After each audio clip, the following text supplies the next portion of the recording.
Hello friends, welcome to rice kitchen. चलतु आज बनइबा कंकड़ा झोल। एटा मो जेजेमा रेसिपी।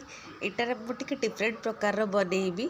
चलतु देखा मुझे अलग टाइप बनाऊँगी कंकड़ा झोल। से आज कंकड़ा आने को मुझे पलि तो कंकड़ा नहीं आसी। हाँ देखो पूरा फ्रेश कंकड़ा ताकू भलसे धोईकी लुण हलदी गोलैकी मु रखी मस्टर्ड ऑयल देकी भाजी दूँगी।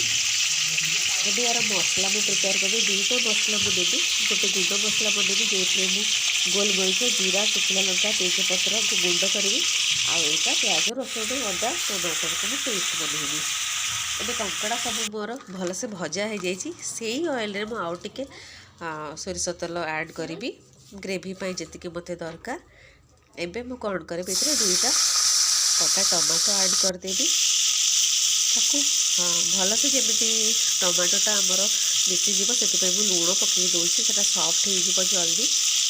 आते किसी काश्मीरी लंका गुंड ऐड कर कलर पाई कारण मु जो पाउडर मसला बनई से शुखिला लंका अच्छी गोलमरीच अच्छी से लंका टे देखिकी दूसरी। हलदी लुण सब पकई भल भाव टमाटोटा को फ्राए कर जो कहूली मु अलग प्रकार बनैबी। एटा मु सारू पकई बनैबी जोटा मो जेजेमा तो मुझे कौन कर छोट छोट सारू आउ छोट साइज आलू नहीं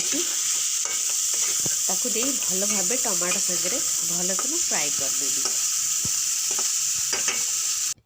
टमाटो आउ सारू आलू को जो भल से भाजी नहीं लंका गुंड लुण दे यापर ए प्याज रसुण अदा पेस्ट को नहीं जाऊँगी।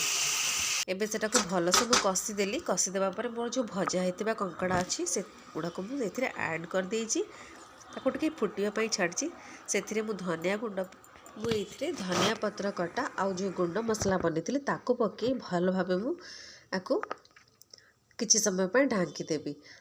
आपर मोर प्रस्तुत हो गला कंकड़ा झोल। निश्चित ट्राए करेंगे, बहुत ही टेस्टी।